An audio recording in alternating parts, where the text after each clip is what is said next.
দর্শক যে যেখান থেকে দেখছেন শুভেচ্ছা জানবেন। সমসাময়িক গুরুত্বপূর্ণ বিষয় নিয়ে এনটিভির আজকের আলোচনার আয়োজনের আয়নায় আমন্ত্রণ জানাচ্ছি চোখ রাখার, সাথে থাকার। সংলাপ প্রতিদিনের সঙ্গে রয়েছে আমি হাসান মাহমুদ।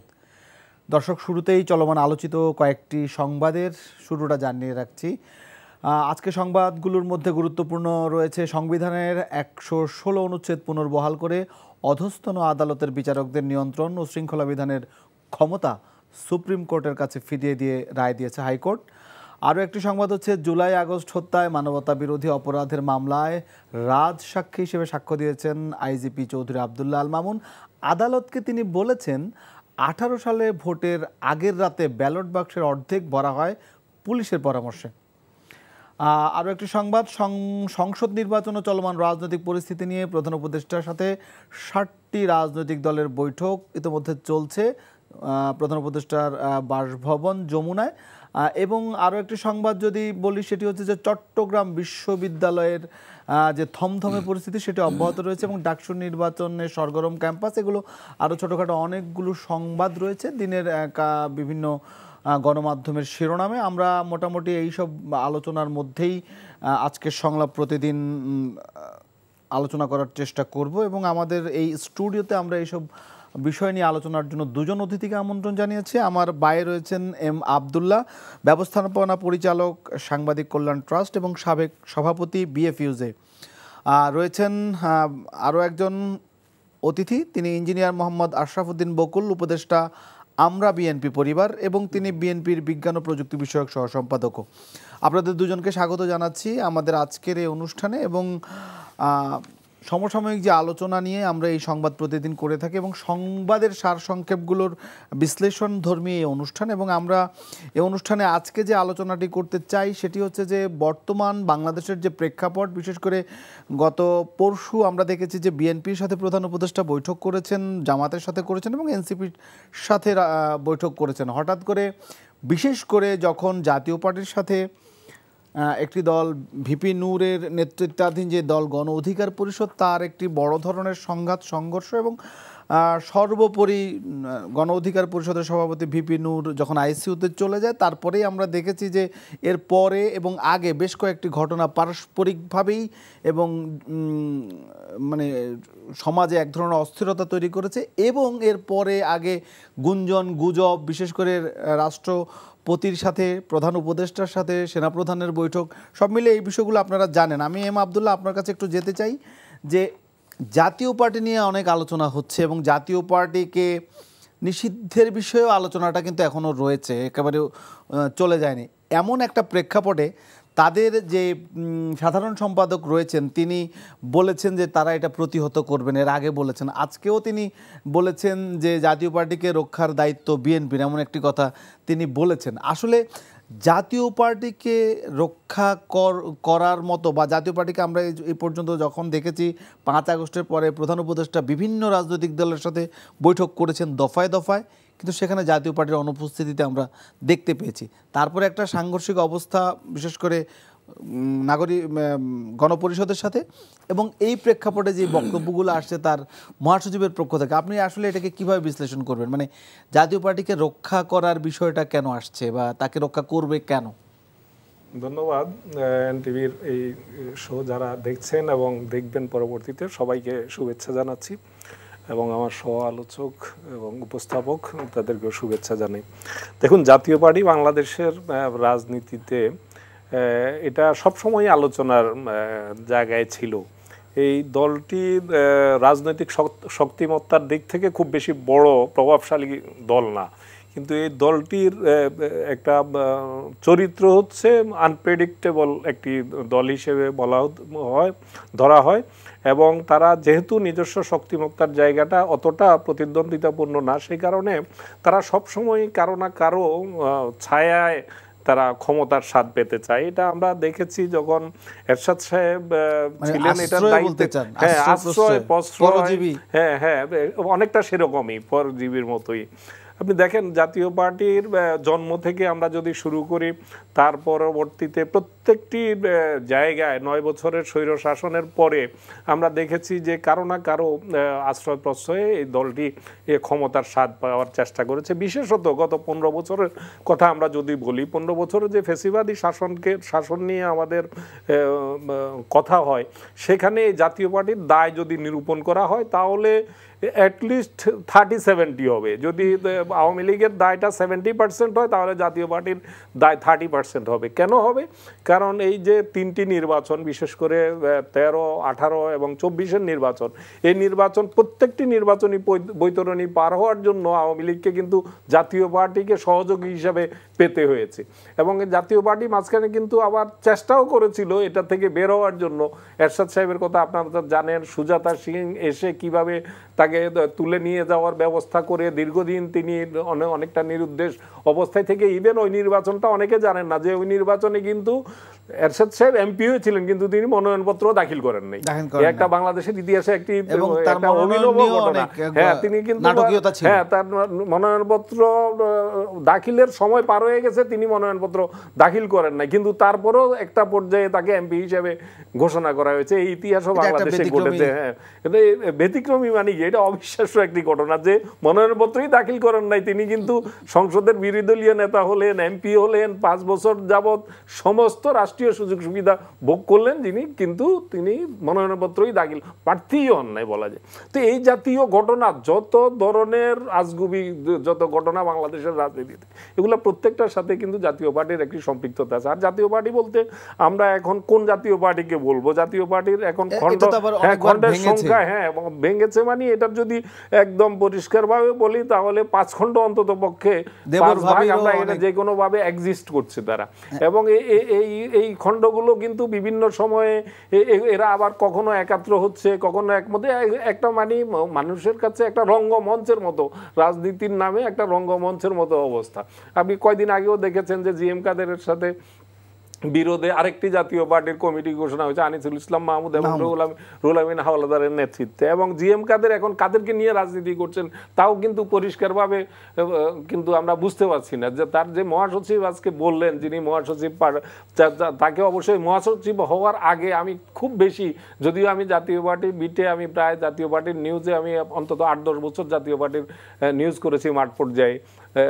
এরশাদ সাহেবের ক্ষমতা, জেল থেকে শুরু করে এরপরের এই সময়টাতে আমি জাতীয় পার্টির রিপোর্ট আমার করতে হয়েছে বিভিন্ন সময়। তারপরও এ ধরনের এখন যিনি মহাসচিব আছেন তার সম্পর্কে আমি মহাসচিব হওয়ার আগ পর্যন্ত তাকে খুব বেশি তার নামও আমি শুনি। তো তিনি আজকে একটি কথা বললেন, আমরা মানে অনলাইনে ভেসে বেড়াচ্ছে দেখছি, যে জাতীয় পার্টিকে রক্ষা করার দায়িত্ব বিএনপিকে নিতে হবে বা বিএনপির এটা দায়িত্ব। তো এটা দ্বারাই বোঝা যায় এটা যে সত্যিকার অর্থে কতটা রাজনৈতিক দল এটা হচ্ছে যে এক ধরনের বার্গেনিং পাওয়ার হিসেবে তারা কাজ করতে চায়, এবং যখন যেখান থেকে সুবিধা পাওয়ার মতো অবস্থা দেখে সেদিকে গিয়ে তারা নাও বিড়ায়। এই জায়গা থেকে তারা এখন তাদেরকে আরেকজন রক্ষা করতে হবে কেন, মানে ব্যাপারটা কি? রক্ষা করতে জাতীয় পার্টির অস্তিত্ব তো বিলীয়মান, এটা স্বীকার করতে হবে। বাস্তবতা হচ্ছে আপনি যদি গত 3টি ইলেকশন দেখেন যে বোঝাপড়ার ভাগবাটোয়ারার ইলেকশনেও পর্যন্ত তারা জামানত হারিয়েছে অধিকাংশ আসনে, এবং তাদেরকে যেগুলো দেওয়া হয়েছে আসন বরাদ্দ পেয়েছে, বরাদ্দের আসনগুলো তারা পেয়েছে, মূলত ভোটে পায়নি। এখন তাদেরকে একসময় রংপুর কেন্দ্রিক, উত্তরাঞ্চল কেন্দ্রিক একটি রাজনৈতিক দল বলা হতো, কিন্তু হালে তাদের সেখানেও অবস্থা খুবই নাজুক। আপনি সেখানেও প্রতিদ্বন্দ্বীমূলক কোনো নির্বাচনে কোনো একটি আসনও জেতার মতো অবস্থা নাই। এটা যারা বাস্তব পরিস্থিতি, ভোটের চিত্র যারা জানে তারা কিন্তু নিশ্চিত করে এটা বলতে পারবে। সুতরাং এরকম একটি দল এখন চাচ্ছে, তার কারণে ফ্যাসিবাদের দোসর হিসেবে তাদের যে তকমা রয়েছে, এবং বাস্তবে তারা, আপনি দেখেন জিএম কাদের বাংলাদেশের পার্লামেন্টের বিরোধী দলীয় নেতা। আপনি ভাবুন তো, আপনি বিরোধী দলীয় নেতা বাংলাদেশে যদি কোনো একটি ন্যূনতম সুষ্ঠু নির্বাচনে জিএম কাদের বিরোধী দলীয় নেতা হওয়ার কোনো সুযোগ ছিল না। তো সুতরাং এটা একটা তাদের, তিনি একটি প্রতিবেশী দেশের রাজধানী থেকে ফিরে এসে তিনি বলছেন যে আমার সাথে সেখানে কথা হয়েছে, নির্বাচন পুরো যতবার নির্বাচন হয় নির্বাচনের আগে তাদেরকে ওখানে ওই দিল্লি যেতে হয়, এবং সেখান থেকে ফিরে এসে আবার তারা কি কথা হয়েছে এটা বলতেও পারে না, তাদের অনুমতি লাগবে। তো এটা তো ক্যান্সার রাজনীতির জন্য।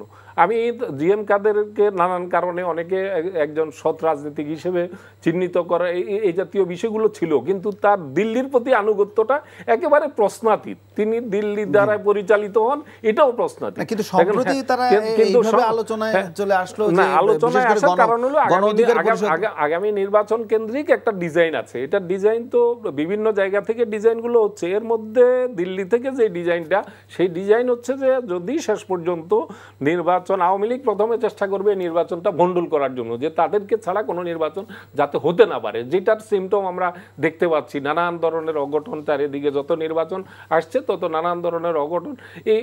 এসব করার জন্য কিন্তু খুব বেশি লোকের দরকার হয়। আর আওয়ামী লীগের এই ব্যাপারে আওয়ামী লীগের দক্ষতা, আওয়ামী লীগের শিরোপা, এটা একেবারে অক্ষুণ্ণ থাকবে, এটা কেউ এটা নিতে পারবে না। তো সুতরাং তাদের যে ডিজাইন, এই ডিজাইনের আলোকে যদি শেষ পর্যন্ত নির্বাচনটা হয় এবং আওয়ামী লীগ যদি অংশগ্রহণ করতে না পারে, তাদের সেই ডিজাইনের আলোকে সেখানে জাতীয় পার্টির মার্কা নিয়ে তারা সেখানে আওয়ামী লীগ কিভাবে এই নির্বাচনে অংশ নিতে পারে, পরোক্ষ এইসব ডিজাইন আছে। সিপিবির মাধ্যমেও আওয়ামী লীগ সেভাবে করতে পারে। এই জায়গা থেকে জাতীয় পার্টির বিষয়টা কিন্তু এই মুহূর্তে বেশ আলোচনায়। জাতীয় পার্টি, আপনি যেটা বলতে চাচ্ছেন যে আওয়ামী লীগকে জাতীয় পার্টি পুনর্বাসন বা এইরকম কিছু, সেই আলোচনা আমরা আসবো। তার আগে বিএনপির, যেহেতু বিএনপির কথা বলেছে যে বিএনপির দায়িত্ব জাতীয় পার্টিকে পুনর্বাসিত করার, তো সেই অর্থে আমাদের এখানে একজন বিএনপি নেতা রয়েছেন, বা আমরা বিএনপির উপদেষ্টাও তিনি বটে, বিএনপি পরিবারের।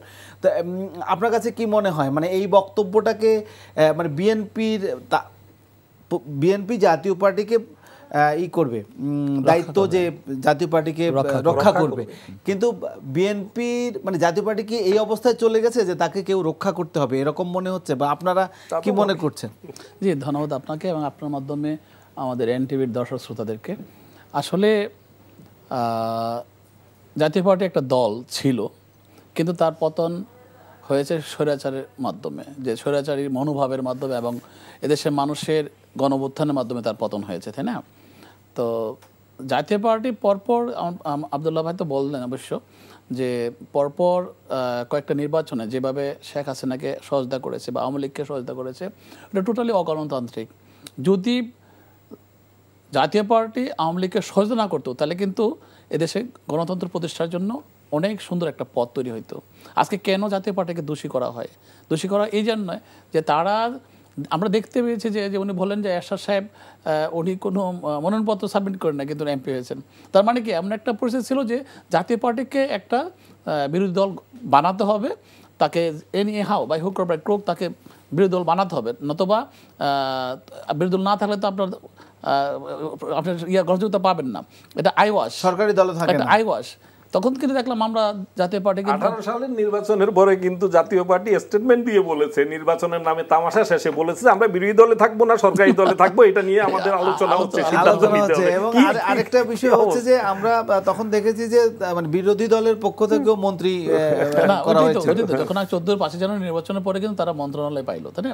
তখন কিন্তু আমরা বলতে শুরু করলাম যে এটা কি সরকারি দল না বিরোধী দল? হ্যাঁ, বিরোধী দল থেকেও যখন মন্ত্রিত্ব পেয়েছিল তারা, এই জন্য 18 নির্বাচন তারা এই কথা বলছিল। আসলে ওই নির্বাচনে যদি নাকি শেখ হাসিনাকে সমর্থন না করতো, তাহলে 2018 নির্বাচনের পরে কিন্তু এই 14-5 জানুয়ারি নির্বাচনে কিন্তু হয় না। তখন কিন্তু দেশের পরিস্থিতিরা গণতান্ত্রিক প্রক্রিয়া করার জন্য কিন্তু নেগোসিয়েশন করতো। জাতীয় পার্টির প্রথম অন্যায় করছে তখন, তারপরে দেখেন আপনার 18তে ঠিক একই অবস্থা, 24এও একই অবস্থা। আমার কথা হলো যে আসলে জাতীয় পার্টি সে কী করবে?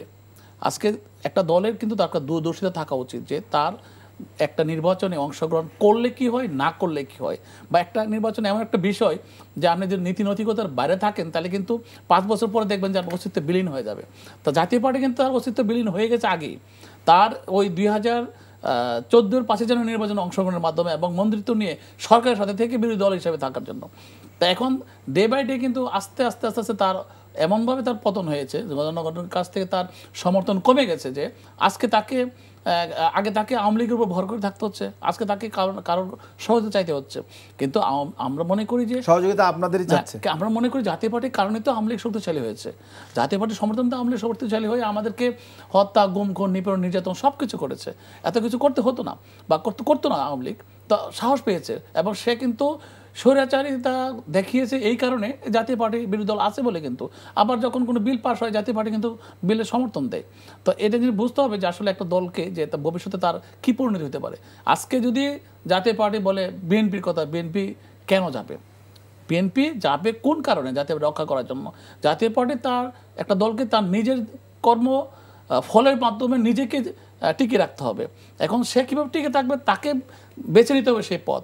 তার এতদিনের যে তার অপকর্ম, এতদিনের যে ফ্যাসিস্টকে সহযোগিতা করা, সেই দায়িত্ব কি বিএনপি বহন করতে যাবে? কখনো না। এই জন্য তো আমরা দেখা গেলো যে গত পরশুদিন তো আপনি দেখলেন যে একসাথে সবাই শপথ করেছে 5টা কন্ডিশনে, যে আমরা জাতীয় পার্টি, আওয়ামী লীগ এর কারোর সাথে আমরা হাত মেলাবো না, কাউকে আমরা সহযোগিতা করবো না। একটা কথা মনে রাখতে হবে যে ফেসিস্ট কিন্তু মুদ্রার এপিটার 2 পিঠ, এক পিঠে জাতীয় পার্টি, আরেক পার্টি কিন্তু আওয়ামী লীগ। প্রথম ফেসিস্ট কিন্তু জাতীয় পার্টি এবং স্বৈরাচার আমাদের এরশাদ। আমরা কিন্তু স্বৈরাচার বলতে এরশাদকে বুঝতাম, কিন্তু হাসিনার ফেসিস্ট এমন হয়েছে ফেসিস্টের উপরে আসলে মানে বেশি প্রতিষ্ঠিত হয়েছে।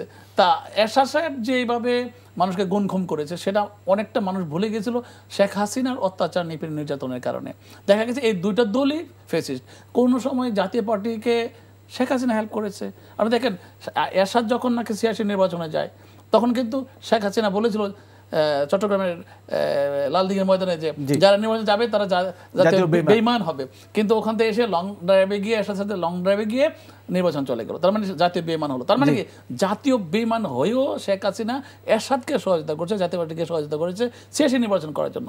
আবার এরশাদ সাহেব দেখা যায় 2014 5 জানুয়ারি নির্বাচনে কি একটা ক্রিটিক্যাল মোমেন্টে দেখেন, অনেক ক্রিটিক্যাল মোমেন্ট। ওনাকে অ্যারেস্ট করে নিয়ে গিয়ে যাওয়া হয়েছে, ওনাকে ক্যান্টনমেন্টে রাখা হয়েছে, ওনাকে অসুস্থ দেখা হয়েছে। একবার উনি বলেন আমার মাথায় পিস্তল ধরা হয়েছে। একটা টানাপোড়েন ছিল ওই সময় সংবাদের, একেবারে একটা নাটক সারা দেশটার মধ্যে হয়েছিল যে এরশাদ সাহেবকে যে কোনো উপায়ে নির্বাচনে অংশগ্রহণ করাতে হবে এবং ওনার দলকে বিরোধী দল বানাতে হবে। এই যে একজন আরেকজনকে সহযোগিতা করা, আমি মনে করি এরা মুদ্রার এপিটার উপিট, এবং এরা মানবতা বোঝে না। না, কিন্তু এখন বিষয়টা হচ্ছে যে মানে এই দলটাকে নিষিদ্ধের যে আলোচনাটা হচ্ছে, এইটা আসলে কতটা যৌক্তিক? মানে নিষিদ্ধ, মানে আমি আব্দুল্লাহ ভাইয়ের কাছেই হয়তো একটু প্রশ্নটা করি যে বাংলাদেশে যে নিষিদ্ধ, রাজনৈতিক দল নিষিদ্ধ বা কার্যক্রম নিষিদ্ধ, এইটাকে আপনারা গণতান্ত্রিক প্রক্রিয়া এইটাকে কিভাবে দেখছেন, বা এটা আসলে মানে পারস্পরিক সাংঘর্ষিক কিনা? নিশ্চয়ই গণতান্ত্রিক সমাজে, রাষ্ট্রে কোনো কিছু নিষিদ্ধ করা কোনো সমাধান নয়। এটা যেমন ঠিক, একই সঙ্গে আওয়ামী লীগকে নিষিদ্ধ করা হয়েছে কোন গ্রাউন্ডে? আওয়ামী লীগকে নিষিদ্ধ করা হয়েছে যে আওয়ামী লীগকে নিষিদ্ধ বলতে তাদের কার্যক্রম যে নিষিদ্ধ ঘোষণা করা হয়েছে, সেটা কোন গ্রাউন্ডে করা হয়েছে সেটা আপনাকে দেখতে হবে। সেটা করা হয়েছে কি, যে তারা যে এই জুলাই অভ্যুত্থানে যেভাবে নির্বিচারে মানুষ হত্যা করেছে, মানবতা বিরোধী অপরাধ করেছে, এই অপরাধের বিচারটা চলমান আছে। এই অপরাধের বিচারটা সম্পূর্ণ হওয়া পর্যন্ত তাদেরকে সাময়িকভাবে কার্যক্রম নিষিদ্ধ করা হয়েছে। তো তাহলে আমরা জাতীয় পার্টির বেলায় যদি আমরা চিন্তা করি, যেটা দল হিসেবে নিষিদ্ধ না হোক, অন্তত পক্ষে এই যে হত্যাকাণ্ডের, এই হত্যাযজ্ঞ, গত 15 বছরের গুম, 28 লক্ষ কোটি টাকা যে লুটপাট, এগুলার সমস্ত দায় জাতীয় পার্টিকেও নিতে হবে।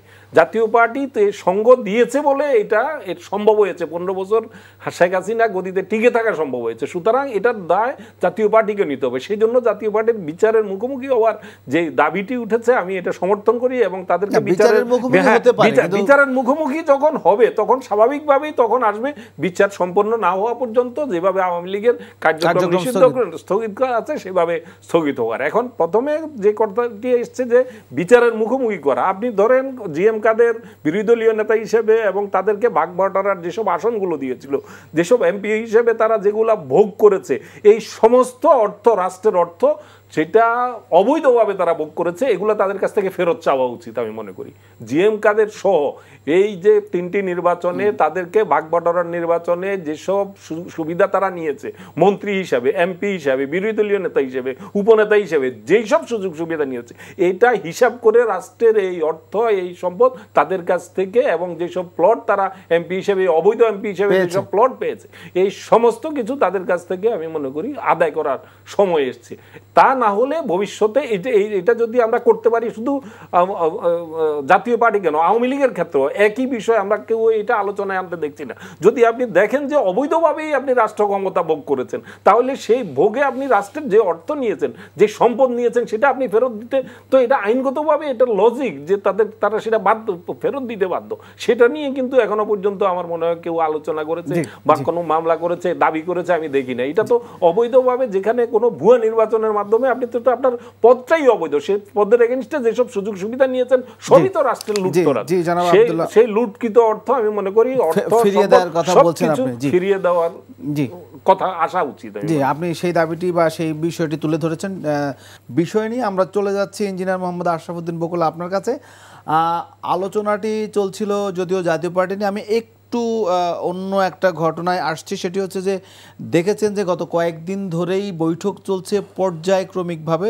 বিএনপির সাথে আপনাদের দলীয় প্রতিনিধিদের সাথে বৈঠক করেছেন, জামায়াতের সাথে, এনসিপির সাথে। আজকে 7টি দলের সাথে বৈঠক হচ্ছে, 6টি দল এবং একটি সংগঠন, হেফাজতে ইসলাম একটি সংগঠন, এবং 6টি রাজনৈতিক দলের 6টি রাজনৈতিক দলের সাথে প্রধান উপদেষ্টার বৈঠক চলছে যমুনায়। এখনও বৈঠকটি চলমান।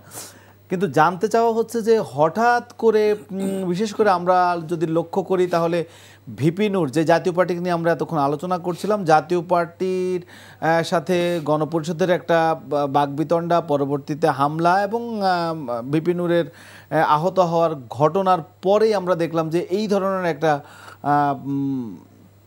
সভার জন্য প্রধান উপদেষ্টা ডাকলেন সকল রাজনৈতিক দলকে। পাশাপাশি আরও বেশ কিছু সেনাপ্রধান বৈঠক করেছেন, প্রধান উপদেষ্টা রাষ্ট্রপতির সাথে। এগুলো নিয়ে গত কয়েকদিন বেশ গুজব, গুঞ্জন যে পদত্যাগ করছেন, মানে এগুলো বেশিরভাগই সোশ্যাল মিডিয়ায় যদিও হয়েছে। প্রশ্ন হচ্ছে যে সামনে নির্বাচনকে ঘিরে এক ধরনের অস্থিতিশীলতা বা নির্বাচন সামনে হতে যাচ্ছে, সব মিলিয়ে আপনার কাছে কেমন মনে হয় যে নির্বাচনটা শেষ পর্যন্ত ফেব্রুয়ারিতে হচ্ছে কিনা? যদিও আপনাদের মহাসচিব বলেছে ফেব্রুয়ারিতে সুষ্ঠু নির্বাচন একটা বড় চ্যালেঞ্জ, আপনার জি ধারণা? আসলে নির্বাচন ফেব্রুয়ারিতে হবে এবং by hook or by crook any হয়ে এটা হতেই হবে। এটা যদি আরও আর্লিয়ার হয় আরও ভালো আমি মনে করি। আমার দলও বলছিল যে ডিসেম্বরে নির্বাচন দিয়ে দেওয়ার জন্য, তাই না? বিএনপি কিন্তু সবসময় বলছিল ডিসেম্বরে দেওয়ার। বিএনপি মহাসচিব তো 3 মাসের মধ্যে নির্বাচন চেয়েছিল। আমরা চেয়েছিলাম যে অতি অল্প সময়ের মধ্যে আপনি যে সংস্কার করবেন তার লিস্ট করে সাজিয়ে সবার অনুমোদন নিয়ে আপনি এগিয়ে যান, সমস্যা নেই। সংস্কার একটা চলমান প্রক্রিয়া। তো আজকে সংস্কার কোথায় আছে জানি না, হয়তো সংস্কারের যে ঐক্যমতগুলো হয়েছে সেগুলো হয়তো হবে। এরকম জুলাই সনদ তো এখনো একেবারে, এগুলো যা হওয়ার এটা হবে, চলমান প্রক্রিয়া। সময় হাতে যা আছে ওই সময়ের ভিতরে সব হয়ে যাবে। কিন্তু আপনি দেখেন আমরা তো আছি এখন কি একটা মব ভায়োলেন্সের জগতে আছে, যেখানে মব জাস্টিস বলে কথা, মব ভায়োলেন্স। মব জাস্টিস ঠিক আছে, আপনার যদি বিচার করেন, ইনস্ট্যান্ট বিচার করেন, রাস্তাতে সুন্দর বিচার করেন, বিচার কিন্তু ঠিক আছে, কিন্তু মব ভায়োলেন্সের ভিতরে আমরা বসবাস করছি এখন। মব ভায়োলেন্স যেভাবে ছড়াচ্ছে যেখানে সেখানে, যে ভিপি নূর সাহেবকে যেভাবে মারা হলো, এটা one kind of mob violence. এবং এটা এমনভাবে হলো যে আসলে দেশের আইনের শাসন আছে বলে মনে হয় না। একজন ভিপি, একটা দলের একজন প্রধান, আমার কথা হলো উনি জুলাই যোদ্ধা এবং উনি কিন্তু এই বৈষম্যবিরোধী ছাত্র আন্দোলনের জনক। আমি কোটা আন্দোলনের জনকই উনি বলা চলে, উনি শুরু করেছিলেন প্রথম। তো আমার কথা হলো যে এই লোকটাকে যখন টাচ করা হবে, মারধর করা হবে, তখন কিন্তু মাথায় একটু সেন্স থাকা উচিত। আমার কথা হলো যে যেখানে যে কোনো সময় যে কোনো কিছু ঘটতে পারে, কিন্তু সেটা যে আজকে এমনভাবে মানুষ আইন হাতে তুলে নিচ্ছে কেন? সরকার প্রধান আজকে মিটিং করছেন, ভালো কথা, আমি সাধুবাদ জানাই। কিন্তু আমার কথা হলো এইগুলো কখন শেষ হবে, কোন সময় শেষ হবে? জাস্ট ফিঙ্গারিং একটা ডেট মেনশন করে এরপরে আর কোনো মব ভায়োলেন্স আমরা চাই না। আমরা চাই এই কাট অফ দ্য টাইম। আপনাকে একটু জানিয়ে রাখি, গতকাল রাতে জাকপা, জাতীয় গণতান্ত্রিক পার্টির যে প্রধান লুৎফর, তার উপরেও কিন্তু আক্রমণ হয়েছে, সেটা আপনি নিশ্চয়ই জেনেছেন। এবং আজকে বিএনপি মহাসচিব সেখানে দেখতে গেছেন এবং নূরকেও দেখতে গেছেন। তিনি একটি কথা বলেছেন যে নূরকে হত্যার উদ্দেশ্যে আসলে আক্রমণ করা হয়েছে, এটি বিএনপি মহাসচিবের বক্তব্য। না, আক্রমণের যে স্টাইল আপনি তো ভিডিওতে দেখছেন সবই, অবশ্যই এটা হত্যা করার উদ্দেশ্যে, ঠিক আছে? এই আঘাতগুলো তো অনেক কঠিন আঘাত করেছেন, এটা কোনো সুস্থতার মানুষের কাজ হতে পারে না। এরপরে যে কয়েকটা ওই আক্রমণের পরে এত প্রতিবাদ আসার পরেও গত রাতে যে লুৎফর জাকপা প্রধান, এখন আপনি মনে করেন মব জাস্টিসের উপর ভর করে বা মব ভায়োলেন্সটা এমনভাবে আসছে যে এর ভিতরে আওয়ামী লীগের লোকজন ঢুকে যাচ্ছে যে কোনো জায়গায়। আপনি দেখেন চট্টগ্রাম বিশ্ববিদ্যালয়ে যে স্থানীয় লোকজনের সাথে মারামারি হলো, সেখানে আওয়ামী লীগের লোকজন দা কোদাল নিয়ে যেভাবে তারা মারধর করছে ছাত্রদের উপরে, একটু মানবতাও নাই। কৃষি বিশ্ববিদ্যালয়ে একই কথা। মানে আওয়ামী লীগের লোকজন দেখবেন বেশিরভাগ লোকই কিন্তু লুকিয়ে থেকে হঠাৎ করে বের হয় এমন একটা অগ্নিমূর্তি নিয়ে, মনে হয় যে তারা কোনো কিছু সহ্য করতে পারছেন, তারা ক্ষমতা নাই বলে, তারা সেই লোভ লালসার জগতে নাই বলে তারা এমন একটা অবস্থা চলে গেছে মানুষকে মানুষ মনে করে না। যেখানে তারা ক্ষমতা থাকাকালীন সময় মানুষকে মানুষ করতো না, আজকে লুকে থেকেও বেরিয়ে হয়ে এসে যখন নাকি আক্রমণ করে তখন কিন্তু মানুষকে মানুষ করে না। এটা আওয়ামী লীগকে বারবার দোষারোপ করা হচ্ছে বা আওয়ামী লীগ এখন নাই সেটা করা সহজ হচ্ছে, কিন্তু এইটা রক্ষার দায়িত্ব কি, মানে এই জায়গাটা কি আপনারা বলবেন না যে সরকারের এটা দায়িত্ব রয়েছে? আমি তো সেই জন্য আওয়ামী লীগকে দোষারোপ তো সহজ এখন। আমি এই জন্য বলছি সরকারের তো উচিত আজকে যে উনি বসছেন এই পরিবেশ সৃষ্টি হয়েছে বিদায়, তাই না? কিন্তু এই জন্য আমি বললাম যে একটা টাইমের সঠিক একটা নির্দেশনা থাকা উচিত যে আজকের পরে আর কোনো মব ভায়োলেন্স আমরা চাই না।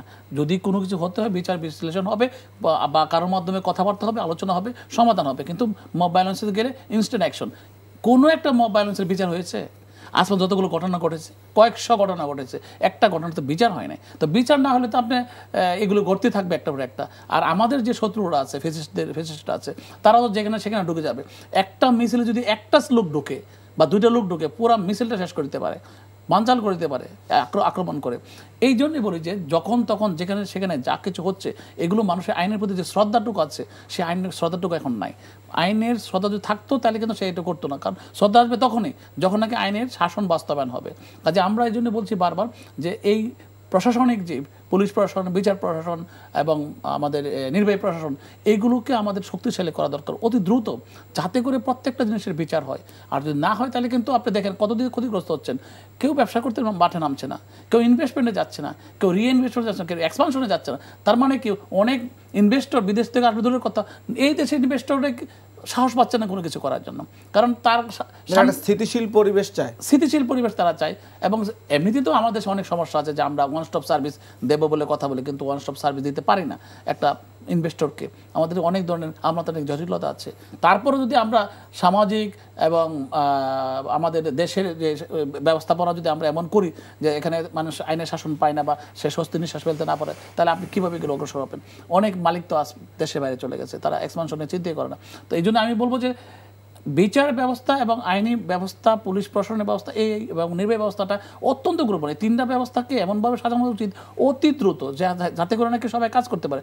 আপনি এই যে আর্মি প্রশাসন যেটা কাজ করছে, আর্মিরা কাজ করছে, তারা যদি সঠিকভাবে কাজ করে, একটা লোকের সাহস আছে কোনো জায়গায় আক্রমণ করা, একটা লোকের সাহস আছে হাতে লাঠি নিয়ে রাস্তায় নামা, আমি মনে করি। কারণ আর্মিরা তো সেভাবে তারা পারে, কিন্তু হচ্ছে না কেন? হঠাৎ করে একটা অ্যাকশনে চলে যাচ্ছেন কেন?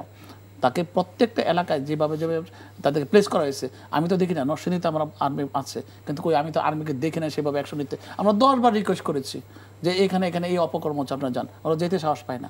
অনেক জায়গা আছে তারা যেতে সাহসই পায় না তারা।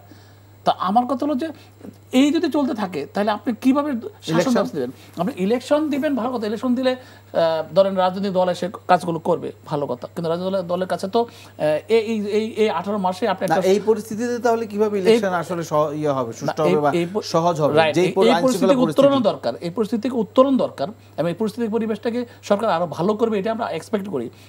এই ভালো করলে কিন্তু ইলেকশনটা কিন্তু সুন্দরভাবে হবে।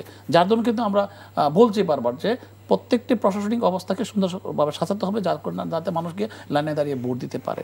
তো এই জিনিসগুলো চিন্তা করতে হবে। কাজে হঠাৎ করে যদি আমরা খালি বলি, কাউকে দোষ দেই, সেটা বড় কথা না। সরকারকেও অনেক দায়িত্ব বহন করতে হবে সেই জায়গার মধ্যে দিয়ে। জনাব এম আব্দুল্লাহ, আমি যদি এইভাবে ওনার বক্তব্য থেকে এইভাবে যদি বলি যে আসলে আওয়ামী লীগকে তো ঢালাওভাবে বা আওয়ামী লীগ অপরাধী, আওয়ামী লীগ নিয়ে আমরা কথা বলছি, যেহেতু আওয়ামী লীগ এখন নাই বা এই আলোচনায়ও নাই, মানে তাদেরকে দোষ দেওয়াটা আসলে সহজ, মানে আমি যদি ধরি আর কি, বা তারা দোষ করেছেও সেটাও ঠিক আছে। জাতীয় পার্টিকেও আমরা বলছি, দোষারোপ করছি, কিন্তু পক্ষান্তরে আসলে আর কি কিছু করার নাই শৃঙ্খলা বা আইন শৃঙ্খলা ফেরানোর জন্য? মানে আওয়ামী লীগকে তো দোষারোপ করা সহজ, যেটা বললাম যে তাকে দোষারোপ করা যাচ্ছে যেহেতু কথা বলা সে এখন নেই, কিন্তু আসলে কি আমাদেরও কি কিছু করণীয়? আমি বলতে চাচ্ছি যে সরকার মানে কি, আওয়ামী লীগ তো আছে, আওয়ামী লীগ আছে, মানে আওয়ামী লীগ কি সব নাই হয়ে গেছে? আমরা আওয়ামী লীগের 5000 লোক বড় জোর বাইরে গেছে, দেশের বাইরে পালাইছে। আমরা কিন্তু সম্প্রতি মিছিল করতেও দেখেছি। হ্যাঁ, বড় জোর 5000 লোক পালিয়েছে। মিছিল যারা করলো, আপনি মিছিলটা, আপনি লাস্টের মিছিলের কথা বললেন, এই যে 27 নম্বরে যে মিছিলটা করলো, সেই মিছিলে আপনি দেখেছেন যে মিছিলে কারা অংশগ্রহণ করেছে? মিছিলের ছবিগুলা পরে মিছিল থেকে ছবি কাট করে করে বিভিন্ন এলাকা থেকে আইডেন্টিফাই করে বলা হয়েছে সেটা একজন লক্ষ্মীপুরে ছাত্র হত্যা মামলার আসামি, সেখানে মিছিল স্বাস্থ্যবান করে তার ছবি দিয়ে ভার্চুয়াল জগতে এসেছে। আরেকজন কে? তো এরা সমস্ত যারা এই হত্যা জুলাই আন্দোলনে খুন করেছে, হত্যা সন্ত্রাস নৈরাজ্য করেছে, লুটপাটের মামলার আসামি হয়েছে, দুর্নীতির মামলার আসামি, এরা তো কেউ বসে নাই। তাদের তো এখন ডু অর ডাই এরকম একটা অবস্থা যে তাদেরকে ফিরতে হলে তাদেরকে এইভাবে করতে হবে। আপনি যেটা বললেন যে আমি আগে বলেছি যে দোষারোপ করবো না কেন, তারা তো তাদের আমাদের কাজ করেছে, কিন্তু আমাদের করণীয় এরা করতেই থাকবে এবং এটা বাড়তেই থাকবে। নির্বাচন যত ঘনিয়ে আসবে সেই প্রস্তুতির জায়গাটা বাংলাদেশে যদি কেউ সন্ত্রাস করতে চায়, কেউ যদি নৈরাজ্য সৃষ্টি করতে চায়, এটার জন্য খুব বেশি লোকের দরকার হয় না, খুব বেশি লোকের দরকার না। আপনার ফোর্স আছে কত? আপনি এখানে 18 কোটি মানুষ, 18 কোটি মানুষের দেশে সব মিলিয়ে আমরা 8 লাখ লোক আছে নির্বাচন করার জন্য, যে হিসাবটা দিয়েছে যে নির্বাচনে মোতায়েন করার মতো সব মিলায় আনসারের মধ্যে যে মানে পাবলিকের মধ্য থেকে যাদেরকে সহযোগিতা নেওয়া হয়, এদের চৌকিদার পর্যন্ত সব মিলিয়ে 8 লাখ লোক আছে, 18 কোটি মানুষের দেশ। এবং তার মধ্যে আবার আছে আপনি পুলিশ বাহিনী পুরা, যে মূলত আইন শৃঙ্খলা রক্ষার দায়িত্বে যে বাহিনীটি, সেই পুলিশ বাহিনী পুরোপুরি দলীয়করণ করে এই বাহিনীটাকে পুরোপুরি শেষ করে দেওয়া হয়েছে। তাদের একদিকে হলো দলীয়করণের কারণে তাদের এখনো আগের সরকার শেখ হাসিনার প্রতি আনুগত্যের জায়গাটা একটা বিশাল অংশের রয়ে গেছে। যেমনটি আগের সাবেক আইজিপি বলেছেন যে এখনো 80% পুলিশ তাদের, বেনজির আহমেদ বলেছেন যে এখনো আমাদের লোক 80% আছে। তারা কিন্তু ওই যে গোপন যে মিটিং এর মধ্যে এই কথা বলেছে, কোনো প্রকাশের বিষয় না, গোপন মিটিং এর মধ্যে আলোচনা করেছে যে 80 থেকে 85% এখনো পুলিশের মধ্যে তাদের লোক আছে। তো এই 80-85% আওয়ামী লীগের অনুগত, আওয়ামী লীগের দলীয় ক্যাডার নিয়ে যে বাহিনীর উপর সবচেয়ে বেশি দায়িত্ব আইন শৃঙ্খলা রক্ষার, তো সেই জায়গাটাতে তো আমাদেরকে অবশ্যই ভাবতে হবে যে এই বাহিনী নিয়ে কিভাবে একটি নির্বাচন করব, এটা নিয়ে অবশ্যই ভাবনার জায়গা আছে। ভঙ্গুর অবস্থা তো আমরা জানি, কিন্তু আমরা এক বছরে কি কোনো উন্নতি করতে পেরেছি কিনা, এই জায়গাটা তো রাতারাতি উন্নতি করার কোনো বিষয় না। আপনি দেখেন মোটেই যথেষ্ট নয়। আপনি 15 বছরের দলীয়করণকৃত বাহিনীকে 1 বছরে আপনি শুদ্ধ করে ফেলবেন, সেই অবস্থা তো নাই বাংলাদেশের বাস্তবতায়। আপনি যদি আইনগত দিকটাও বিবেচনা করেন, আপনি সরাসরি যেগুলা বিসিএস এর মাধ্যমে যে পুলিশের এএসপি পর্যায়ে নিয়োগ দেওয়া হয়, আপনি তাদেরকে একটা নিয়োগ প্রক্রিয়া শেষ হইতে 2 থেকে 3 বছর, শুরু করার পরে 2-3 বছর লেগে যায়। আপনি ডক্টর ইউনূসের সরকারের প্রথম 4-5 মাস তো পরিস্থিতি সামাল দিতে চলে গেছে, তারা এই প্রক্রিয়া যেতে পারে না। কিছু পুলিশ নিয়োগ করার প্রক্রিয়া শেষ পর্যায়ে আছে বা চলছে। তো এই জায়গাটাতে আপনি এখানে 2.5 লক্ষ পুলিশ নিয়োগ দেয়া, এটা তো আপনার এদেরকে রিপ্লেস করার মতো অবস্থা তো আইনগত অবস্থা নাই, বাস্তব অবস্থাও নাই। আবার আপনি যদি বলেন সেনাবাহিনীকে মাঠে রাখা হয়েছে, সেনাবাহিনী, আমাদের টোটাল সেনাবাহিনীর সদস্য কত? টোটাল সেনাবাহিনীর সদস্য হলো 80 থেকে 85,000, তার মধ্যে রাস্তায় আছে কতজন, এবং তাদেরকে একটা নির্দিষ্ট জায়গায় থাকে, তারা ক্যাম্পে থাকে, সেখান থেকে তারা সেটা তো কোনো সমাধান না। আপনি একটা বিশেষ ক্যাম্পে থাকে, তারা গুরুতর পরিস্থিতি তৈরি হলে তখনই তার ডাক পড়লেই কেবল তারা সেটার মেরিট বিবেচনা করে তাদের অ্যাকশনে যেতে হয়। চাইলে সেনাবাহিনী যা কিছু এরকম একটা আশঙ্কার মধ্যে এই নাজুক অবস্থায় মোকাবেলার একমাত্রই পথ, সেটা হলো এই যে সুযোগগুলা নিচ্ছে, যে অস্থিতিশীল পরিস্থিতি তৈরি করার সুযোগ নিচ্ছে, আওয়ামী লীগ মিছিল করার সাহস পাচ্ছে, এই সব কিছুর জন্য দায় হচ্ছে গণ অভ্যুত্থানের পক্ষের রাজনৈতিক শক্তিগুলো। তারা অন্ততপক্ষে আগামী একটি নির্বাচন পর্যন্ত তারা নিজেদের সবকিছু, নিজস্ব ইকুয়েশন, নিজস্ব স্বার্থ, দলীয় স্বার্থ, ব্যক্তিগত স্বার্থ, এই সব কিছু বাদ দিয়ে তাদের উচিত ছিল অন্তত আগামী একটি সরকার গঠন পর্যন্ত সবাই এক বাক্যে, এক সুরে, এক টোনে কথা বলা দরকার ছিল। এবং তাই যদি এদের মধ্যে ঐক্য এবং সংহতির জায়গাটা সুদৃঢ় থাকতো, তাহলে আপনি দেখেন আগামীকাল তারা বলুক যে আমরা সব ভেদাভেদ ভুলে আমরা এখন একসাথে, এক মঞ্চে, এক কাতারে, একসঙ্গে, এক সুরে কথা বলবো, এক লয়ে কথা বলবো, তাহলে দেখবেন দেশের আইন শৃঙ্খলা পরিস্থিতি। কারণ এই যে বিভাজনের সুযোগটা কিন্তু বিভিন্ন পক্ষ নিচ্ছে, যখন দেখছে যে বিভাজিত হয়ে গেছে, গণ অভ্যুত্থানের শক্তিগুলো দুর্বল হয়ে গেছে, তারা মনে করছে যে তারা মনে করছে এই বিভাজনের কারণে এখন চাইলেই এখন তারা প্রতিরোধের শক্তি তাদের মধ্যে নাই, এটা ধারণা করছে তারা। বাস্তবে কিন্তু আওয়ামী লীগকে প্রতিরোধ করার জন্য কিন্তু সবাই এখনো পর্যন্ত সবাই একমত, কিন্তু এই যে বিভাজনের কারণে তারা মনে করছে যে এই বিভাজনের সুযোগটা নেয়ার এখনই সময়। সেই জায়গা থেকে কিন্তু আইন শৃঙ্খলা পরিস্থিতির অবনতিটা বড় অংশে সেটাই হচ্ছে। সরকারের তো যেহেতু একটি অরাজনৈতিক সরকার, এই সরকারের তো দুর্বলতার জায়গাটা থাকবেই। তাদের এদের কোনো পূর্ব অভিজ্ঞতা নাই, এরা বিভিন্ন কর্নার থেকে এসছে, তার মধ্যে এইসব দুর্বলতা তো স্বীকার করতে হবে, সেটা স্বীকার করেই কিন্তু তাদেরকে দায়িত্ব দিয়েছে। সেটা স্বীকার করার পরেও তো একটা নির্বাচনের দিকে যেতে হবে। আপনার কাছে কি মনে হয় যে কথাটি বললেন জনাব আব্দুল্লাহ, যে আপনাদের বিভাজনের সুযোগগুলো নিচ্ছে, আপনারা আসলে মানে যে বিভাজন সৃষ্টি হয়েছে সেই জায়গা থেকে কি ঐক্য মানে করা যায় না, বা যেটি তিনি দাবি করলেন আর কি? আসলে আমি যেটা পরামর্শ হিসেবে যে ঐক্য তৈরি করা এবং ঐক্য রক্ষা করা এই জিনিসটা কিন্তু খুবই গুরুত্বপূর্ণ, এবং ঐক্য যতদিন টিকে থাকবে সবার মতবাদ থাকতে পারে, মতভেদ থাকছিলাম। জনাব ইঞ্জিনিয়ার আশরাফ উদ্দিন বকুল, উপদেষ্টা আমরা বিএনপি পরিবার, আপনার কাছে জানতে চেয়েছিলাম বিরতির আগে যে মানে জনাব আব্দুল্লাহ যে কথাগুলো বললেন যে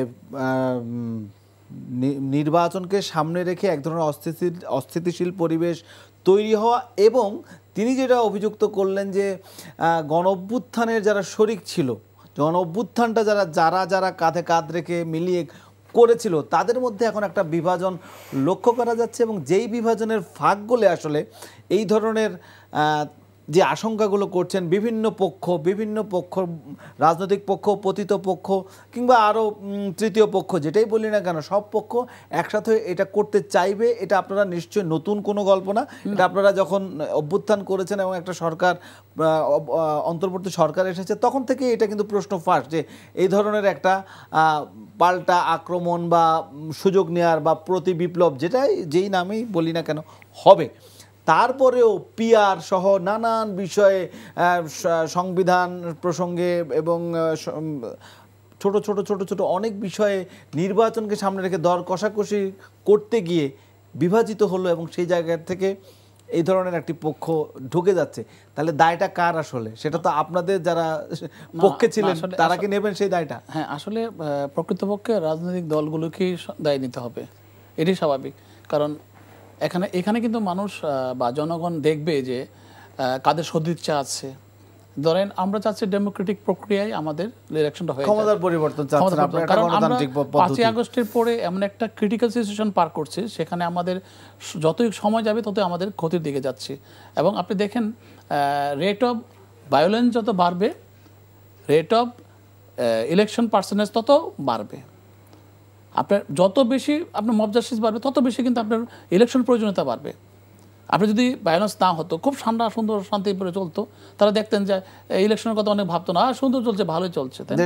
এখন যদি আমরা দেখতেছি যেভাবে চলছে, এবার তো টোটালি আমি যদি বলি ওয়ান কাইন্ড অফ যে অতি তাড়াতাড়ি ইলেকশন দিয়ে একটা গণতান্ত্রিক সরকার হাতে দিলে সে কিন্তু ইমিডিয়েটলি সমস্ত অ্যাকশনগুলো নিতে পারে, এবং তখন যারা ভিতরে আছে আমার পতিত ফ্যাসিস্টের দূষররা, তারা কিন্তু আস্তে আস্তে সরে যাবে, অথবা তারা টাইট হয়ে যাবে, একবার টাইট হয়ে যাবে যে তারা অন্য কিছু করতে পারবে না। তো আমার এখানে আপনি বললেন অতি দ্রুত নির্বাচন দেওয়ার কথা, কিন্তু আপনাদেরই যারা এই আন্দোলনের শরিক তারা বলছে যে যেন তেন একটা নির্বাচন হলেই তো হবে না, একটা আগের একটা প্রক্রিয়ায় ফিরে যাওয়া বা সংস্কার ছাড়া বা এগুলো পরিচ্ছন্ন না করা, যে জটিল প্রক্রিয়াগুলো রয়েছে সেগুলোকে একটা কাঠামোতে, একটা সংস্কারের একটা কাঠামোতে নিয়ে এসে এ ধরনের নির্বাচন এক ধরনের জটিলতা আরো তৈরি করবে, মানে এই বক্তব্য দেওয়া হচ্ছে। আপনার যে সংস্কার আছে, সংস্কার তার চলমান প্রক্রিয়া, সংস্কার হতে থাকবে। যেগুলো মেজর সংস্কার সেগুলো করে মাইনরগুলোকে আস্তে আস্তে করা চলমান প্রক্রিয়া। ধরেন আপনি সংস্কার কিছুই করলেন না, যে সরকার আসবে সে যদি সুশাসন না দিতে পারে, জনগণের সুশাসন নিশ্চিত করতে না পারে, অটোমেটিক সে ফল করবে। কারণ এই যুগের মানুষের কাছে তাল মিলে চলতে গেলে আপনাকে সুশাসন নিশ্চিত করতে হবে। আপনি যত সংস্কারই করেন না কেন, হাসিনার কালে কিন্তু সংস্কার কম ছিল না, অনেক সংস্কার বিএনপি করার পরে হাসিনা যখন ক্ষমতায় ছিল, শেখ হাসিনা, তো সেই ফেসিস্ট কিন্তু সে নিজে যদি ওই বৈষম্য বিরোধী ছাত্র আন্দোলনের সমস্ত কন্ডিশন মেনে নিত, তাহলে কিন্তু এত দূর যেতে হয় না। সে যদি ভাবতো যে 5ই আগস্টের পর তার পতন হলে দেশের অবস্থা কোন পর্যায়ে দাঁড়াবে, এক তো মানুষের জীবনে কতগুলো শহীদ হয়েছে, কতগুলো আহত হয়েছে সেটা আছে, তারপর দেশের অবস্থা কোথায় যাবে সে যদি ভাবতে পারতো, তাহলে কিন্তু সে ওই জায়গায় যেত না। কিন্তু তার সর্বোচ্চ চেষ্টা ছিল সে টিকে থাকা। আপনি এখন কি বলবেন, তাকে তো আদালত রং হেডেডই বলছিল, কিন্তু কোনো ব্যবস্থা গ্রহণ করা হয়েছিল তার মাথা ঠিক করার জন্য? এখন রাষ্ট্রপ্রধান যদি না মানে, আপনি যত সংস্কারই করেন, না মানলে আপনি কী করবেন? আপনি বিচার ব্যবস্থা আমরা দেখেছি শেখ হাসিনা করেছিল, না মানলে 5ই আগস্ট হবে এখন। না আমার কথা সেটাই, আমি কি যেন বলতেছি সেটা কিন্তু আপনাদের দলীয় প্রধানও বারবার ভারপ্রাপ্ত চেয়ারম্যান বলেছে যে আপনাদের নেতাকর্মীদেরকে সতর্ক করার জন্যই একটু বলি, তিনি হয়তো বলেছেন যে মানে এরকম যদি পরিণতি হয় বা এরকম যদি অবস্থা আসে তাহলে আরো একটা 5 আগস্টের কথাই ভাবতে হবে, যেটা আব্দুল্লাহ বিএনপি কিন্তু বললেন। এই ফ্যাসিস্ট এরশাদের বিরুদ্ধে যুদ্ধ করেছে এবং ফ্যাসিস্ট হাসিনার বিরুদ্ধে যুদ্ধ করেছে 17 বছর, কিন্তু তারা একটা রোশানলের মধ্যে থেকে তারা অনেক কিছু আর্ন করেছে, অনেক কিছু শিখেছে যে শেখ হাসিনা কীভাবে দেশটা চালিয়ে শেষ পর্যন্ত তাকে পালাতে হয়েছে। কাজে এই ক্ষেত্রে আপনাকে মনে রাখতে হবে যে আমাদের মানবিক নেতা বিএনপির ভারপ্রাপ্ত চেয়ারম্যান তারেক রহমান যেভাবে আজকে চাচ্ছেন মানবিকভাবে একটা উন্নত বাংলাদেশ করার জন্য, আমি মনে করি যে এটা একটা ভিন্ন রূপের বাংলাদেশ হবে এবং শহীদ প্রেসিডেন্ট জিয়াউর রহমানের আদলে এটা একটা সুন্দর বাংলাদেশ হবে। এখানে একটা জিনিস মনে রাখবেন আপনি যে আমরা তো অনেক ধরনের ধাক্কা খেয়ে পর্যন্ত আসছি, তাই না? তো এখন একটা কথা স্পষ্ট যে কোনো সরকার যদি কোনো কিছু না মানে তার পরিণতি কী হবে তার ক্লিয়ার। তো আপনি সংস্কার করলেন, কাগজে কলমে করলেন ঠিকই, ধরুন বিএনপি আসলো, অন্য একটা সরকার আসলো, সেটা মানলো না, তারা কী করবেন? এইগুলোই বিচার বিবেচনা বিষয়। তো এই জন্য বলি যে প্রত্যেকটা জিনিসের কিন্তু একটা টাইম ফ্রেম আছে, যে এই টাইমের ভিতরে আমি এতটুকু করব, বাকিটা আমি পরে করব। আদারওয়াইজ আপনাকে যদি সমস্ত কিছু নিয়ন্ত্রণের ভিতরে রাখতে পারতেন তাহলে কিন্তু মানুষের মধ্যে একটা স্বস্তির নেশা থাকতো, কিন্তু সেটা আজকে আমাদের হচ্ছে না। বিদায় অতি তাড়াতাড়ি নির্বাচন দরকার। এবং আমি মনে করি যে বাংলাদেশের মানুষ এখন যেখানে সেখানে যান আপনি, এই যে নির্বাচন ডেটে ঘোষণা করা হয়েছে এটা একটা কনফিউশন মনে করে, সন্দেহ হয়। কারণ আমাদের মধ্যে অনেকেই দেখা যাচ্ছে যে এখন পিআর নিয়ে নতুন নাটক শুরু করে দিয়েছে, মানে যে পিআর সিস্টেমে গেলে বাংলাদেশ আরও খারাপ পরিস্থিতি সৃষ্টি হবে এবং পিআরকে সে নিজেই বোঝে না। যেই ভদ্রলোক পিআরের কথা বলে সে পিআরের অর্থই বোঝে না, পিআর দিলে কি ঝুলন্ত পার্লামেন্টে বসে সেটাও বোঝে না, এবং পিআর দিলে এই দেশের মানুষের এমপি কে হবে, কোন জায়গায় ইলেকশন হবে আর কোন জায়গায় এমপি হবে এটাও বোঝে না। মনে করেন পিআরে গেলে আমি দেখলাম আমি আমার এলাকাতে ভোট পাইলেও বেশি, আমি এমপি হবো না, আমার দলের প্রধান যারা আছে সিনিয়র নেতারা তারা তাকে এমপি হবে, তার মানে আমরা ভাগ দেবে পার্সেন্টেজ অনুযায়ী যদি যায়। তো এই হিসাবে করলে দেখা যায় পিআর সিস্টেম টোটালি একটা ফালতু। তো ওই ফালতু সিস্টেম নিয়ে বাংলাদেশের মধ্যে দেখা গেছে সময় কালক্ষেপণ করছেন। আবার এক এক সময় পুরোটাই যে এরকম পিআর হয়তো তা নয়, পিআরেরও কিছু ভালো দিক রয়েছে, কিন্তু এই মুহূর্তে বাংলাদেশে সেটা এক্সিস্ট করার মতো বাংলাদেশের অবস্থা রয়েছে কিনা। এই জন্য আমি বলি যে যারা এগুলো করে করে সময় নষ্ট করছে তাদের কথা যে শুনে যদি আমরা কালক্ষেপণ করি তাহলে কিন্তু আমাদের মধ্যে যে বিভাজনটা আছে এটা সৃষ্টি হচ্ছে বারবার। কিন্তু আপনি রাজনৈতিক নেতা, আপনি একটা দলের প্রধান, অভ্যুত্থানের শক্তির মধ্যে বিভাজনটার কথা বলছেন, আপনি একটা দলের প্রধান, আপনাকে জনগণের কথাকে চিন্তা করতে হবে। আপনি ক্ষমতা আসবেন কি আসবেন না এটা জনগণের উপর ছেড়ে দেন, আর ভোট পাবেন কি পাবেন না জনগণের উপর ছেড়ে দেন। আমাদের বিএনপি বারবার তো তারা এখন বলছেন আমি চাই না আমাকে ক্ষমতা আসার জন্য, আমি চাই আপনি আমাকে হাতকে শক্তিশালী করুন এই ফ্যাসিস্টকে সরানোর জন্য। আমি চাই যে আপনি ভোট যাকে ইচ্ছা তাকে দেন, কিন্তু ভোট দেওয়ার পরিস্থিতি সৃষ্টি করেন। কিন্তু এর মধ্যে পিআর নিয়ে এসে আর একটা নাটক শুরু করে এটাকে কালক্ষেপণ করার চেষ্টা করা হয়েছে। এবং আপনি যদি পিআর সিস্টেমে জান যে কী পরিস্থিতি হবে এটা তো দেশের মানুষ সব বুঝে গেছে। এখন একটা কৃষকও বুঝে গেছে পিআর সিস্টেম কি, যে আমি ভোট দিলাম আমার এমপি হওয়ার জন্য, কিন্তু আমি এমপি পাবো না, এমপি চলে যাবো আরেক জায়গায়। তার মানে কি মানুষের মধ্যে গণতান্ত্রিক প্রক্রিয়া যেটা কম্পিটিশন থাকে, এলাকায় এমপি হওয়ার জন্য প্রার্থীরা দাঁড়ায়, অনেকে কম্পিটিশন থাকে, জনগণের কল্যাণে এটা কিছু থাকবে না। এই জন্য বলি যে এক একটা ইস্যু দিয়ে আমরা যে বিভাজন সৃষ্টি করছি এটা কিন্তু আমরা আমাদের নিজেদের ক্ষতি করছি, দলের ক্ষতি করছি, জনগণের ক্ষতি করছি, দেশের ক্ষতি করছি।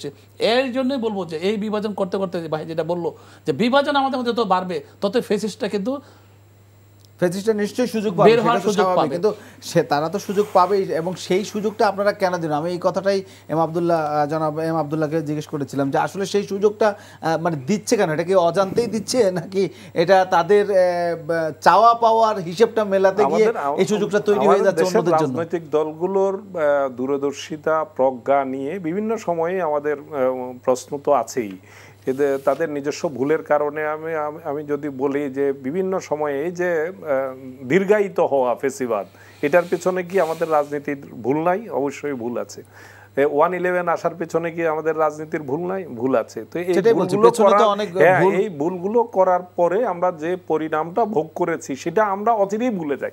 বিস্মৃতি পরায়ণ আমরা জাতি হিসেবে এটা একটা সবচাইতে বড় দুঃখজনক একটা বিষয়, যে এই যে এখন মাত্র 1 বছরের ব্যবধানে আমরা ভুলে গেছি যে এখন থেকে 1.5 বছর আগে বাংলাদেশের রাষ্ট্রটার পরিস্থিতি কি ছিল, তখন আমার অবস্থা কি ছিল, আমি কোথায় ছিলাম।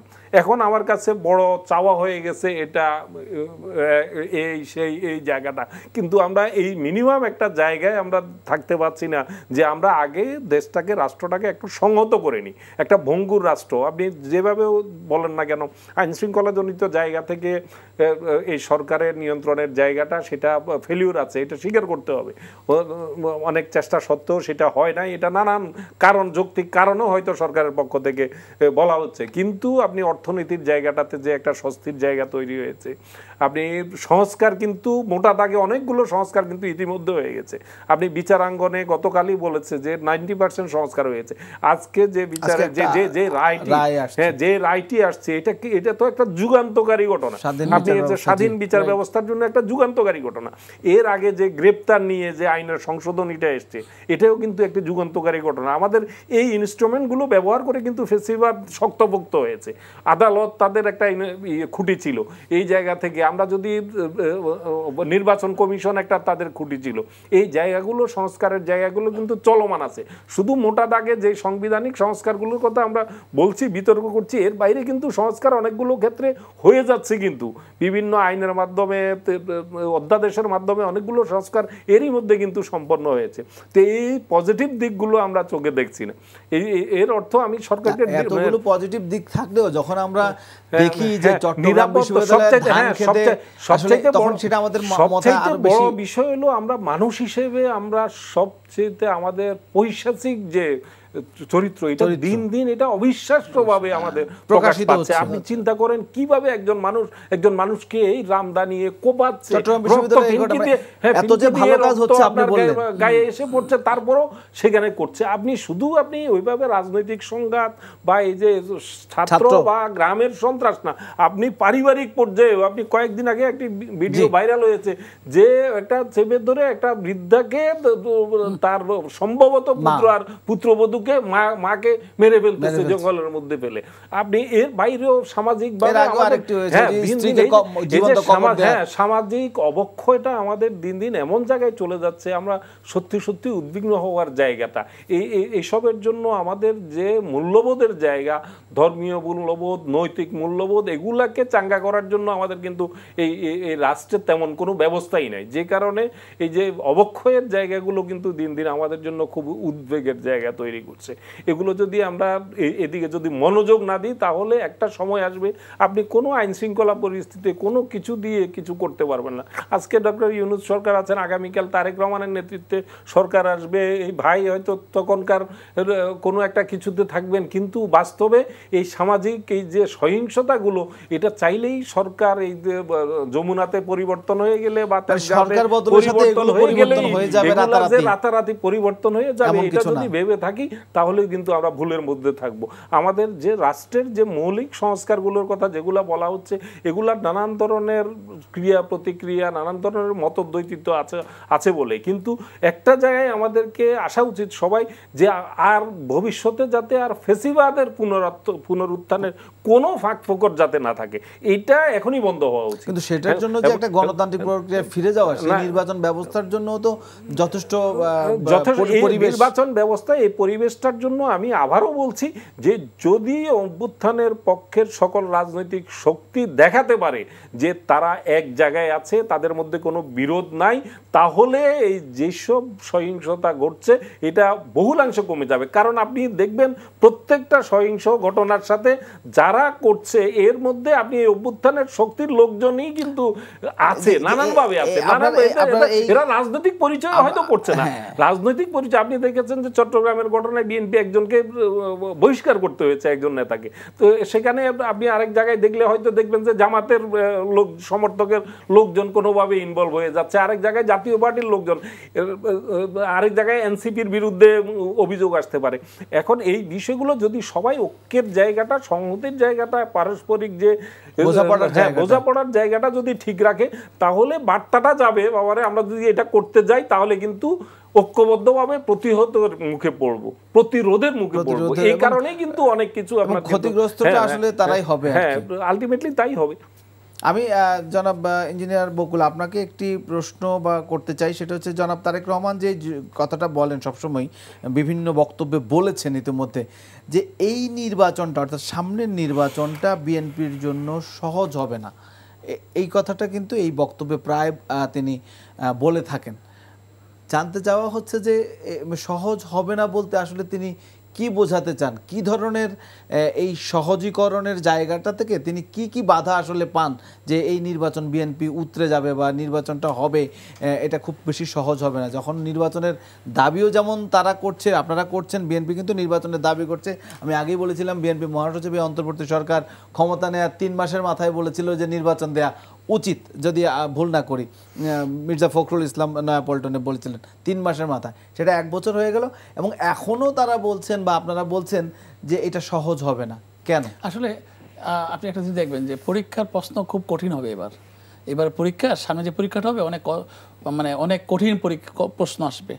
তার মানে কি আমাকে একটু পড়াশোনা করতে হবে, আমাকে একটু ভালোভাবে বই নিয়ে পড়তে হবে, প্রস্তুতি দিতে হবে, আমি খারাপ কিছু করতে পারবো না। এর মানে কি আমার এলাকায় কাজ করতে হবে, জনগণের কাছে যেতে হবে। নেতাকর্মীদেরকে কিন্তু তিনি বক্তব্য আপনি নিশ্চয়ই শুনেছেন, আমিও শুনেছি যেহেতু আমি কভার করি, তিনি বলেছেন যে নেতাকর্মীদের প্রতিও অনেকগুলো বার্তা দিয়েছেন, এই পর্যন্ত অনেককে বহিষ্কার করেছেন, দল থেকে পদ স্থগিত করেছেন। তারপরেও কি বিভিন্ন জায়গায় যে চাঁদাবাজের কথা বলি বা বিভিন্ন অপ্রীতিকর ঘটনার কথা বলি আপনাদের দলে, সেগুলো কি কমেছে? সেই জন্য কি একটা চ্যালেঞ্জ হবে কিনা? অনেক কমেছে। আমি আপনাকে বলি, চাঁদাবাজি তো বিএনপি কতটুকু করে, বিএনপির বেশি নামধারী যা বিএনপি যারা আছে, যারা নামধারী বিএনপি, ধরেন আগে বিএনপি ছিল, পরে আওয়ামী লীগের সাথে তাল মিলায় চলছে, এখন তারা এসে নতুন বিএনপি আওয়ামী লীগের সাথে যারা ছিল, আওয়ামী লীগের লোকজন যারা এখন খোলস পাল্টাইছে, নতুন নব্য আওয়ামী লীগ নব্য বিএনপি। এখন দেখেন এই যে লোকগুলোকে নিয়ে একটা প্ল্যাটফর্ম তৈরি করা, এটা একটা কঠিন কাজ। এখানে একটা ফিল্টারিং করতে হবে, এটা একটা কঠিন কাজ। এখান থেকে আমার যে লোকগুলো নাকি খারাপ কাজ করে তাদেরকে সরানো, ফিল্টারিং করে, এটা কঠিন কাজ। উনি অনেক দিক দিয়ে বোঝাচ্ছেন যে আসলে আমাদের প্রস্তুতিটা এমন হওয়া দরকার জনকল্যাণমুখী এবং মানুষের কল্যাণের জন্য, ভোটের বাজারে আমরা যে ভোট পাই সেই জন্য মানুষের কল্যাণে কাজ করা। আপনি দেখেন উনি যখন নাকি 5 আগস্টের পরে উনি বক্তব্য দিয়েছিলেন যে প্রত্যেকটা ফ্যামিলির পাশে দাঁড়ানো, যাতে কোনো রকম ভায়োলেন্স না হয়। দেখুন ভায়োলেন্সের বিরুদ্ধে কিন্তু উনি প্রথমে বক্তব্য দিয়েছেন এবং বিএনপি নেতাকর্মীদের নির্দেশ দিয়েছেন, যাদের নাকি আমরা সংখ্যালঘু বলেন বা হিন্দু সম্প্রদায়ের বাড়ি বলেন, তাদের প্রত্যেক বাড়িতে আমরা লোকজন রেখে রেখে পাহারা দিয়ে সুন্দর পরিবেশ সৃষ্টি করছি। যেমন আমার নরসিংদী রায়পুর আমার কনস্টিটিউশনে কেউ বলতে পারবে না, একটা মানুষও বলতে পারে, রাত জেগে সারা রাত টেলিফোন নিয়ে আমরা সিস্টেম করেছি, কিন্তু দেখা গেছে যে ওই ফেসিস্টের লোকেরা কিন্তু অপ্রীতিকর ঘটনা ঘটিয়ে আমাদের গাড়ি চাপানোর চেষ্টা করেছে, সেটা আমরা প্রতিহত করেছি। বক্তব্য স্পষ্ট, আমরা আর সময় দিতে পারছি না। আপনাদের দুজনকে ধন্যবাদ আমাদের স্টুডিওতে এসে আলোচনায় অংশগ্রহণ করার জন্য। আপনাদের এই আলোচনা থেকে প্রাপ্ত কিছু যুক্ত হোক এবং খোলা থাকুক সত্যের চোখ। আজকে এখানেই বিদায় নিচ্ছি, সবাই ভালো থাকবেন, শুভ সন্ধ্যা।